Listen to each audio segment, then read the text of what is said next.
VD. Satheesan എന്ന് പറയുന്ന പ്രതിപക്ഷ നേതാവിൻ്റെ മതേതരത്വം എന്താണെന്ന് നമുക്ക് കൃത്യമായിട്ട് മനസ്സിലാക്കാൻ സാധിക്കും. കഴിഞ്ഞ ദിവസം നടത്തിയ വാർത്താ സമ്മേളനത്തിൽ അദ്ദേഹം വ്യക്തമായിട്ട് പറഞ്ഞ ഒരൊറ്റ വാചകം മാത്രം മതി. അതായത് ജമാഅത്തെ ഇസ്ലാമി എന്ന് പറയുന്ന സംഘടനയ്ക്ക് ഇപ്പോൾ മതരാഷ്ട്രവാദമില്ല, അവരുടെ പിന്തുണ സ്വീകരിക്കുന്നതിൽ എന്താണ് തെറ്റെന്നാണ് സതീശൻ ചോദിച്ചിരിക്കുന്നത്. അതായത് സതീശൻ എന്ന് പറയുന്ന വ്യക്തി എപ്പോഴും പറയുന്നത് മതേതരത്വം സംരക്ഷിക്കാൻ താൻ ഏതറ്റം വരെയും പോകും, ജീവൻ വരെ വെടിയുമെന്നൊക്കെയാണ് ഡയലോഗ് അടിച്ചിരിക്കുന്നത്. അപ്പം ഇങ്ങനെയുള്ളൊരു വ്യക്തിയുടെ മതേതരത്വം എന്താണെന്ന് വ്യക്തമാകുന്ന വാക്കുകളായിരുന്നു കഴിഞ്ഞ ദിവസം വന്നത്. അതായത് സതീശൻ്റെ മതേതരത്വം എന്ന് പറയുന്നത് ഈ പറയുന്ന മുസ്ലിം മതമൗലികവാദ സംഘടനകളെ പ്രീണിപ്പിക്കുക എന്നുള്ളതാണ്. കാരണം ഹിന്ദുത്വ വിരുദ്ധത പുലർത്തുക, അതെപ്പോഴും ഇങ്ങനെ പറഞ്ഞുകൊണ്ടിരിക്കുക. എന്നിട്ട് ഈ പറയുന്ന വിഭാഗങ്ങളെ ജമാഅത്തെ ഇസ്ലാമി, SDPI, പിന്നെ മുസ്ലിം ലീഗിനെ ഇപ്പോൾ ഇതേ ഗണത്തിൽ തന്നെ നമുക്ക് കൂട്ടാൻ സാധിക്കും. കാരണം മുസ്ലിം ലീഗിൻ്റെ ഒരു കൺട്രോൾ ഇപ്പോൾ ജമാഅത്തെ ഇസ്ലാമിയുടെ കൈകളിലാണ് നിൽക്കുന്നത്. അവർ ഐഡിയോളജിക്കലി തന്നെ ജമാഅത്തെ ഇസ്ലാമി മൗദൂദികളൊക്കെ ഹൈജാക്ക് ചെയ്തു എന്നുള്ളതൊരു വസ്തുതയാണ്. അപ്പം ഇവരുടെയൊക്കെ ഗുഡ് സർട്ടിഫിക്കറ്റ് കിട്ടുകയാണെങ്കിൽ മതം നോക്കി വോട്ട് ചെയ്യുന്ന ഒരു വലിയ വിഭാഗത്തിൻ്റെ പിന്തുണ തനിക്ക് ലഭിക്കും. മുഖ്യമന്ത്രി സ്ഥാനാർത്ഥി എന്നുള്ള നിലയിൽ തന്നെ തനിക്കത് ഗുണം ചെയ്യുമെന്നുള്ള വ്യക്തമായ ബോധ്യത്തോടെയാണ് സതീശൻ ഈ നിലപാടുമായി മുന്നോട്ട് പോകുന്നത്. സതീശനെ സംബന്ധിച്ച് ഏത് വിധേനയും UDF അധികാരത്തിൽ വരികയാണെങ്കിൽ മുഖ്യമന്ത്രി ആവുക എന്നത് തന്നെയാണ് ലക്ഷ്യം. കാരണം തൻ്റെ മതേതര വോട്ടർമാർ, ഇപ്പം ഹിന്ദുക്കളൊക്കെ ഉൾപ്പെടെയുള്ള വോട്ടർമാർ പാർട്ടി നോക്കി വോട്ട് ചെയ്യുള്ളൂ എന്നുള്ള ഒരു ധാരണ സതീശനുണ്ട്. അപ്പം അതുകൊണ്ട് തന്നെ അവരെ പ്രീണിപ്പിക്കേണ്ട ആവശ്യമില്ല. പക്ഷേ ഈ പറയുന്ന വിഭാഗക്കാർ, ഇത്തരം മതമൗലികവാദികളെ കൂടെ നിർത്തുകയാണെങ്കിൽ അതിൻ്റെ ഗുണം തനിക്ക് ലഭിക്കുമെന്നുള്ള വ്യക്തമായ ബോധ്യത്തോടെയാണ് ഈ പറയുന്ന സ്റ്റേറ്റ്മെൻറ്റ്സ് ഒക്കെ, ഇത്തരം മോശമായ രീതിയിലുള്ള കേരളത്തിൻ്റെ മതേതര പ്രതിച്ഛായയെ തന്നെ ബാധിക്കുന്ന രീതിയിലുള്ള സ്റ്റേറ്റ്മെൻറ്റുകൾ വി.ഡി. സതീശൻ നടത്തിയിരിക്കുന്നു. ഒരു പ്രതിപക്ഷ നേതാവാണ്. അപ്പോൾ ഇയാൾ നാളെ കേരളത്തിൻ്റെ മുഖ്യമന്ത്രി ആവുകയാണെങ്കിൽ എന്തായിരിക്കും സിറ്റുവേഷൻ? അതായത് ഒരു വിഭാഗത്തെ, അതായത് വർഗീയവാദ ചിന്തകളുള്ള ഒരു വിഭാഗത്തെ വളരെ സിമ്പിളായിട്ടാണ് സതീശൻ ന്യായീകരിക്കുന്നത്. എത്ര സിമ്പിളായിട്ടാണ് ജമാഅത്ത് ഇസ്ലാമിയെ പോലെയുള്ള ഹുക്കുമത്തെ ഇലാഹി എന്ന് പറയുന്ന ആശയത്തെ മുൻനിർത്തി പ്രവർത്തിക്കുന്ന ഒരു സംഘടനയെ ഈ രീതിയിൽ സതീശൻ വെളുപ്പിച്ചിരിക്കുന്നത്. അതും ജമാഅത്ത് ഇസ്ലാമി അമീറിൻ്റെ പ്രസ്താവനയാണ് ഉദ്ധരിച്ചിരിക്കുന്നത്. അതായത് ജമാഅത്ത് ഇസ്ലാമി അമീർ പറഞ്ഞിട്ടുണ്ട് അവർക്ക് ഇപ്പോൾ രാഷ്ട്രവാദമൊന്നുമില്ല, അതുകൊണ്ട് അവർ കുഴപ്പക്കാരല്ല, അവരുടെ പിന്തുണ സ്വീകരിക്കുന്നതിൽ എന്താണ് തെറ്റെന്നാണ് വി.ഡി. സതീശൻ ചോദിച്ചിരിക്കുന്നത്. ഇത് വേറെ ഏതെങ്കിലും ഒരു നേതാവ് ഒരു ഹിന്ദുത്വ സംഘടനയെക്കുറിച്ച് പറയുകയാണെങ്കിൽ എന്തായിരിക്കും അവസ്ഥ?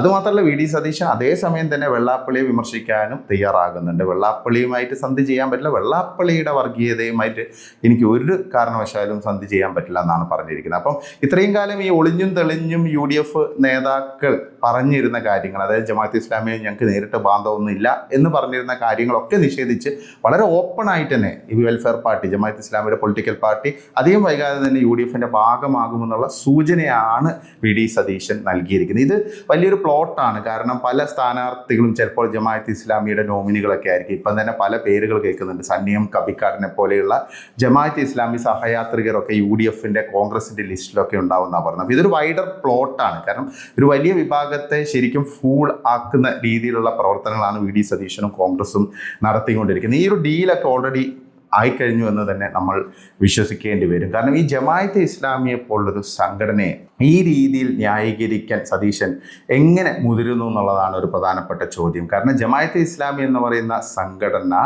മുസ്ലിം ബ്രദർഹുഡിൻ്റെ ഒരു ഇന്ത്യൻ ഉപഭൂഖണ്ഡത്തിലെ വേർഷനാണെന്നുള്ളത് എല്ലാവർക്കും അറിയാം. കാരണം മൗദൂദി എന്ന് പറയുന്ന വർഗീയവാദിയായ അല്ലെങ്കിൽ മതമൗലികവാദിയായ ഒരു വ്യക്തി സ്ഥാപിച്ച സംഘടനയാണ് ജമാഅത്തെ ഇസ്ലാമി. ജമാഅത്തെ ഇസ്ലാമി എന്ന് പറയുന്ന ആ ഒരു സംഘടനയുടെ അടിസ്ഥാനം തന്നെ ഹുക്കുമത്തെ ഇലാഹിയാണ്. അതായത് മതരാഷ്ട്ര സ്ഥാപനമാണ് അവരുടെ ലക്ഷ്യം. അപ്പം ആ സംഘടനയുടെ നിലനിൽപ്പ് തന്നെ ആ ഒരു ആശയത്തെ മുൻനിർത്തിയാണ്. ഇപ്പോൾ ഇസ്ലാമിൽ ഏകദൈവ വിശ്വാസമില്ലെങ്കിൽ അതെങ്ങനെ ഒരു ഇസ്ലാമായി മാറും എന്ന് നമ്മൾ ചോദിക്കില്ലേ? അതുപോലെ തന്നെയാണ് ഈ സിറ്റുവേഷൻ. കാരണം ജമാഅത്തെ ഇസ്ലാമി മതരാഷ്ട്രവാദം തള്ളിപ്പറയുകയാണെങ്കിൽ, അവരതിനെ എതിർക്കുകയാണെങ്കിൽ, അത് ഉപേക്ഷിക്കുകയാണെങ്കിൽ ആ സംഘടന ഇല്ലാതായി. അതുമാത്രമല്ല, മൗലാന മൗദൂദിയെ തള്ളിപ്പറയാൻ ഒരൊറ്റ ജമാഅത്തെ ഇസ്ലാമി നേതാവ് പോലും ഇതുവരെ തയ്യാറായിട്ടില്ല. ഇപ്പോൾ ഷെയ്ഖ് മുഹമ്മദ് കാരക്കുന്നിനെ പോലെ അവരുടെ സൈദ്ധാന്തികനായ മുതിർന്ന നേതാവ് വളരെ ഓപ്പണായിട്ട് തന്നെ ഫേസ്ബുക്കിൽ കുറച്ച് ദിവസങ്ങൾക്ക് മുമ്പ് പോസ്റ്റ് ഇട്ടിരുന്നു.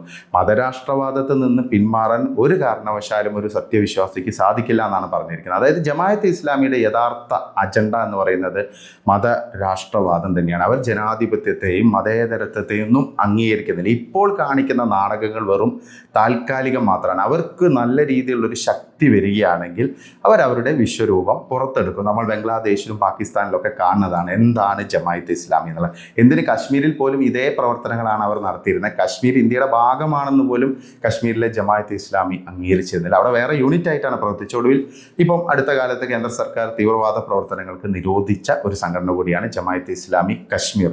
അപ്പോൾ ഇതാണ് സത്യാവസ്ഥ. ഇത് എല്ലാവർക്കും അറിയുന്ന കാര്യമാണ്. ഇതിപ്പോൾ LDF ആണെങ്കിലും UDF ആണെങ്കിലും ഈ രണ്ട് മുന്നണികളും ഇതേ രീതിയിൽ ഇവരെ ഉപയോഗിക്കുന്നുണ്ട്. വർഷങ്ങളായിട്ട് ഇത്രയും കാലം LDFനൊപ്പമായിരുന്നു, കുറേ കാലം വർഷങ്ങളോളം ദശാബ്ദങ്ങളോളം LDFനൊപ്പമായിരുന്നു. ഇപ്പോൾ LDF അവരെ എപ്പോഴും എതിർക്കുന്നുണ്ട്, അവർ ഭയങ്കര വർഗീയവാദികളാണൊക്കെ പറയുന്നുണ്ടെങ്കിൽ ഇപ്പോൾ അത് UDF ഏറ്റെടുത്തിരിക്കുന്ന ആ ജോബ് എന്നുള്ളതാണ്. അപ്പോൾ ഈ രണ്ട് മുന്നണികൾക്കും ഇത്തരം മതമൗലികവാദികളുടെ പിന്തുണയില്ലാതെ കേരളത്തിൽ അധികാരത്തിൽ വരാൻ സാധിക്കില്ല എന്ന ഒരു അവസ്ഥയാണ് ഇപ്പോൾ നിലവിൽ ഉണ്ടായിക്കൊണ്ടിരിക്കുന്നത്. അപ്പോൾ ഇത് ഹിന്ദു ക്രിസ്ത്യൻ വോട്ടർമാരെയും മുസ്ലിം വിഭാഗത്തിൽ തന്നെ വലിയൊരു വിഭാഗം മതേതര ചിന്തയുള്ള ആളുകളെയും ചതിക്കുന്നതിന് തുല്യമാണ്. കാരണം ഇങ്ങനെയുള്ള ഒരു വ്യക്തി, VD സതീശനെ പോലെയുള്ള ഒരു വ്യക്തി ഇത്തരം മത മൗലികവാദ പ്രീണനവുമായിട്ട് ഓപ്പണായിട്ട് മുന്നോട്ട് പോകുന്ന ഒരു വ്യക്തി നാളെ കേരളത്തിൻ്റെ ഒരു മുഖ്യമന്ത്രിയായി വരികയാണെങ്കിൽ എന്തായിരിക്കും ഇവിടുത്തെ അവസ്ഥ?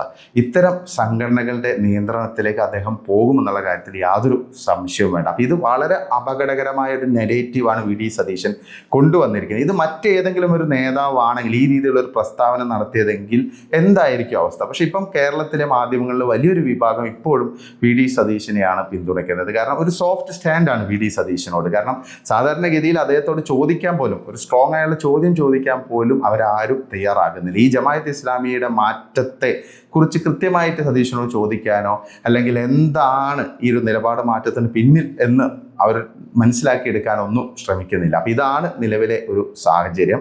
VD സതീശൻ കളിക്കുന്നത് അപകടകരമായുള്ളൊരു കളി തന്നെയാണ്. കാരണം അയാളെ സംബന്ധിച്ച് മുഖ്യമന്ത്രി ആവുക എന്നത് മാത്രമാണ്. അപ്പം തൻ്റെ വോട്ടർമാർ, പറവൂരിൽ ഉൾപ്പെടെയുള്ള തൻ്റെ മതേതര വോട്ടർമാർ, സോക്കോൾഡ് മതേതര വോട്ടർമാർ തനിക്കൊപ്പം നിൽക്കും, അവർ പാർട്ടി നോക്കി വോട്ട് ചെയ്യുന്നുള്ള ഉറപ്പായുള്ള കാര്യമാണ് അദ്ദേഹത്തിന്. അപ്പം സ്വാഭാവികമായിട്ട് ഈ ഒരു വലിയ വിഭാഗത്തെ, ഇപ്പോൾ നമുക്കറിയാം മുസ്ലിം ലീഗ് പോലും പൂർണ്ണമായിട്ടും ജമാഅത്ത് ഇസ്ലാമിയുടെ നിയന്ത്രണത്തിൽ എത്തിയിരിക്കുകയാണ്. കാരണം മുസ്ലിം ലീഗിന് എതിർക്കാൻ പറ്റാത്തൊരു അവസ്ഥയാണ്. ഇപ്പോൾ സമസ്ത തന്നെ അവരുടെ സമ്മേളനത്തിൽ പ്രമേയം അവതരിപ്പിച്ചിരിക്കുകയാണ്. കാരണം മൗദൂദിയുടെ ആശയങ്ങൾ അപകടകരമാണ്, ചെറുപ്പക്കാരെ വഴിതെറ്റിക്കുന്നു എന്നുള്ളത്. കാന്തപുരം ഓപ്പണായിട്ട് പറഞ്ഞിട്ടുണ്ട്, ഇവർ മത മൗലികവാദികളാണ്, ഇവർ മതരാഷ്ട്രവാദത്തെ അനുകൂലിക്കുന്നവരാണ്. അപ്പം ജമാഅത്ത് ഇസ്ലാമിയെ മുസ്ലിം സംഘടനകൾ പോലും തള്ളിപ്പറയുന്ന ഒരു സാഹചര്യമുണ്ട്. ഞാൻ പറയുന്നത് വിവിധ മുസ്ലിം സംഘടനകൾ, അല്ലാതെ മുസ്ലിം പൊളിറ്റിക്കൽ പാർട്ടിയായുള്ള മുസ്ലിം ലീഗല്ല. അപ്പം മുസ്ലിം ലീഗും ഈ പറയുന്ന സതീശനും ഉൾപ്പെടെയുള്ള ഒരു വലിയ വിഭാഗം ജമാഅത്ത് ഇസ്ലാമിയെ വെളുപ്പിച്ചെടുക്കുന്നത് ഒരു വലിയ ലക്ഷ്യം വെച്ച് തന്നെയാണ്. അപ്പോൾ എന്തായാലും ഇത് കേരളത്തിലെ ജനങ്ങൾ തിരിച്ചറിഞ്ഞ് അവർക്കെതിരെ നിലപാട് സ്വീകരിക്കുക എന്നുള്ളതൊക്കെ ഒരു ചോദ്യമായിട്ട് നിൽക്കുകയാണ്. കാരണം നമ്മുടെ മതേതരത്വം എന്ന് പറയുമ്പോൾ ഇങ്ങനെയാണ്, ഹിന്ദുത്വത്തെ വിമർശിക്കുക, ഇപ്പോൾ കുംഭമേളയെക്കുറിച്ച് ലേഖനങ്ങൾ എഴുതുക, കുംഭമേളയെ വിമർശിച്ച് പരിപാടികൾ സംഘടിപ്പിക്കുക, ഇതൊക്കെയാണ് ഇവിടുത്തെ ഏറ്റവും പ്രധാനപ്പെട്ട ഹോബി. കുംഭമേള വലിയ പ്രശ്നമാണ്. കേരളത്തിൽ ഹിന്ദുക്കൾ ഒരിക്കലും സംഘടിക്കാൻ പാടില്ല. അതിപ്പോൾ NSS SNDP സംഘടിച്ചാലും ഇതേ രീതിയിലുള്ള സമീപനമാണ് നമ്മുടെ മാധ്യമങ്ങളും പൊതുസമൂഹവും ഒക്കെ സ്വീകരിക്കുക. പക്ഷേ ഇത്തരം സംഘടനകൾക്ക് യാതൊരു പ്രശ്നമില്ല. അവർക്ക് വിസിബിലിറ്റി കിട്ടുന്നു, അവർക്ക് പൊതുവേദിയിൽ അവർക്ക് കൃത്യമായിട്ടുള്ള പാർട്ടിസിപ്പേഷൻ ലഭിക്കുന്നു എന്നുള്ളതൊക്കെയാണ്. അപ്പോൾ എന്തായാലും അപകടകരമായ ഒരു സാഹചര്യത്തിലേക്കാണ് 4 വോട്ടിന് വേണ്ടി, സതീശൻ്റെ ഡയലോഗ് തന്നെ നമുക്ക് പറയാം, 4 വോട്ടിന് വേണ്ടിയിട്ട് ശരിക്കും ഇത്തരം മത മൗലികവാദ സംഘടനകളെ പ്രീണിപ്പിച്ച് കേരളത്തിൻ്റെ മതേതരത്വത്തെ ഇല്ലാതാക്കുന്ന ശ്രമങ്ങളാണ് ഇപ്പോൾ UDFും VD സതീശനും ഒക്കെ നടത്തിക്കൊണ്ടിരിക്കുന്നത്.